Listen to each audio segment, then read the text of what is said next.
84 தேர்தல். அதில் நான் போட்டியிடுறேன். அதில் குறைஞ்ச ஓட்டில் ஜெயிக்கிறேன். குறைஞ்ச ஓட்டில் ஜெயிக்கிறேன். என்னன்னா கள்ள ஓட்டு. அதுக்கு பிறகு தான் நான் சட்டமன்றத்தில் வந்து தொடர்ந்து இந்த கள்ள ஓட்டை ஒழிக்கணும்னு சொன்னால் அடையாள அட்டை வேணுங்கிற ஒரு விஷயத்தை தொடர்ந்து பேசி, அப்போ இவர் இருந்தார் இந்த தேர்தல் ஆணையாளர், நம்ம இவர் அவர் பேர் என்ன, ஃபேமஸான தேர்தல் ஆணையர் சேஷன், அவரை போய் நான் பல முறை சந்தித்து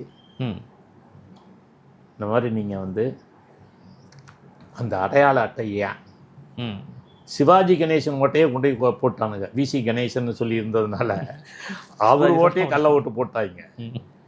அதனால் இதெல்லாம் சொல்லி சட்டமன்றத்தில் தொடர்ந்து பேசி, இது என்ன ஜனநாயகம், ஒரு ஓட்டருக்கு அடையாளம் வேணுமா வேண்டாமா, யார் வேணாலும் போய் ஸ்லிப்பை கொடுத்து போடலான்னா இது என்ன ஜனநாயகம் அப்படின்னு சொல்லி கடுமையாக பேசி சொல்லி மனு கொடுத்து கடைசியில் அடையாள அட்டை வருவதற்கு நான் தான் காரணம்.